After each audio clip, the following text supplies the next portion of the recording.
Hello, guys. Hey, I'm Shane Davis, 20-year comic book veteran. I'm here with Yanzi Lynn. And today's day, we are talking once again about Decimated DC as lots of news is seeping out. It's kind of leaking out about the 5G initiative still. This was an initiative that was very convoluted, trying to put everything in a certain timeline. Who was the first superhero, which I think was going to be Wonder Woman. And it was going to be a bit of a shakeup leading to a reboot, a lot of confusion. I was there during that time, had meetings with Dan DiDio during that time. This was an interesting time at DC Comics as they were bought and acquired by AT&T. AT&T making one bad decision after another, such as like doing Snyderverse Cut 2, version 2, whatever, reshoot, and nobody really cared. They were also making drastic changes with the characters behind the scenes, acquiring or thinking about doing a reboot and what that would mean. Now, this information is out there that they were really wanting to push for a Black Batman. This was going to be a full-on initiative. Let's get into it. So at one point in time, there was this thing called 5G that Dan DiDio was going to spearhead, and it's going to usher in this whole brand new line of diverse characters taking over the roles of Superman, Batman, Wonder Woman, blah blah blah. It's kind of like the whole Marvel all new, all different initiative. Now, the interesting thing about this whole choice of Batman, though, is that they want him to be played by Lucius Fox. That's right, the guy that became very popular in the Christopher Nolan Batman films, Lucius Fox. Eventually, though, they had the Black Batman played by Tim Fox, which is Lucius's son. But that's all moot. Well, let's look at this part. A contingent at DC Comics apparently thought race swapping the beloved character after the wake of Black Lives Matter would add additional diversity to the book lines. So, this is the crux of the argument. They didn't say we want to have a Black Batman because we developed and built up this black version of Batman and he looks like he deserves his own title. It's more like, oh, well, right now the social justice climate says BLM. So, we should have a Black Batman instead. Now, when you tie your creative decisions to timeline events like this, things that may or may not age well, and we do know what happened to BLM right now, it just doesn't seem very smart or very genuine. That's the crux of it. They didn't say, oh, we're going to have a Black Batman because we believe this character is strong. It's like, no, we want this Black Batman because he's socially relevant. Right. And when you're chasing what's happening in this society at the moment, and it can change in months or years, and we're talking about legacy characters here. We're talking about characters that are 80, 100 years. Everybody knows the character all around the world. The issue, and this is where I come into play on this, is I was having meetings with Dan around leading up to 5G, and there was an approval by AT&T for a reboot. Now, this is where all this information starts to line up for me and starts to come into a scope. I kind of see the full picture here. One of the concerns was on a very good side of it was that DC Comics had a library of characters, and say Deadman, Dick Grayson, for two examples that were had origins tied to the circus. Now, for people who don't know, you really can't go to a circus anymore. They don't really exist because of abuse to circus animals and stuff like that. A whole nother subject. But there's going to be a generation of people that just don't know what a circus is. Okay. Just like trick or treating now is more trunk or treat. Things have changed. It's like Superman used to change costumes in a phone booth. Well, there's no more phone booths.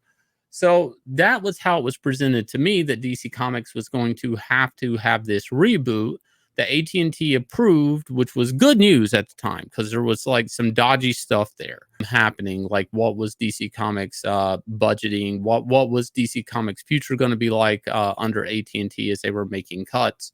The reason was, well, we're going to do a reboot, but we want a lot of these things updated. Now, sure, some characters should maybe be updated, I guess, to be more modern with technology, but social changes, that's where it gets interesting because everything's so politically charged. Around this time, we were seeing things like non-binary Flash. We have in this image here, like a gay Superman, a Black Batman, Brazilian, I guess, Wonder Woman. And we have, of course, a Black Green Lantern, and Aquaman is not exactly a man. Right. So you end up with like basically this diverse cast of characters in Justice League. This is what's so criminal to me as like a comic fan and as a comic character is some of these characters were barely issued out into comics and they were already being sold to Hershey for candy bar wrappers. You would see a black Batman on a chocolate bar, which is kind of racist. You would see an ethnic Wonder Woman on a wrapper too. These are unrecognizable characters to the general population, but they looked very merchandisable to the mass audience when diversity and being more progressive to a lot of candy companies such as Skittles for having gray Skittles for Pride Month. Everybody's drinking this Kool-Aid.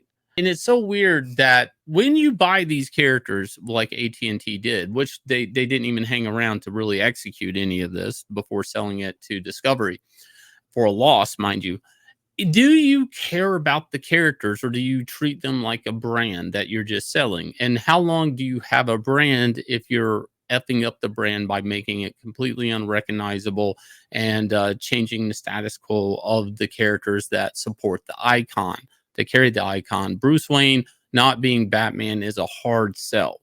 But allegedly, some retailers actually told Dan DiDio that they should prepare for Batman sales to drop to a third of the book's then current levels. Because the truth is that Batman is Bruce Wayne is Batman. Every time they take Batman out of his Batman books, as in Bruce Wayne is missing from the Batman books, sales have always historically fallen.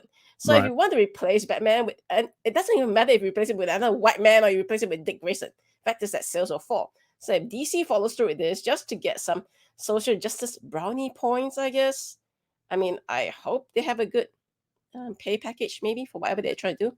Right. And again, like a big takeaway here is like you start looking at like corporations. Do they even care about the characters they buy? Do they definitely don't care about people? Are they even going to protect their investment? Well, they just bought it. That's not much of an investment. Money, I mean, yeah, that's money, but they never created these characters. They have no real investment besides the money they spent for these characters. So they're not really there to protect them.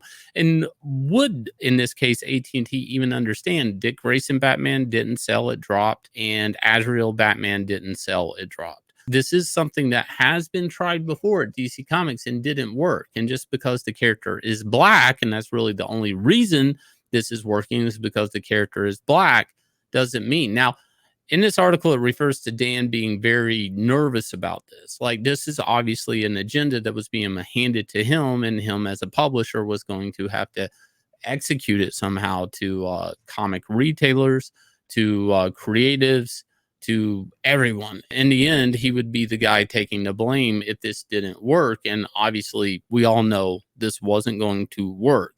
If you guys will, please look down below, hit like, subscribe, ring the bell for notification, leave me a comment below. Let us know what you think about this change of affairs here with Batman. Also, Shane Davis's Axcend level up is coming down in 3 days. If you guys will, please go check this out. It's at $87,850.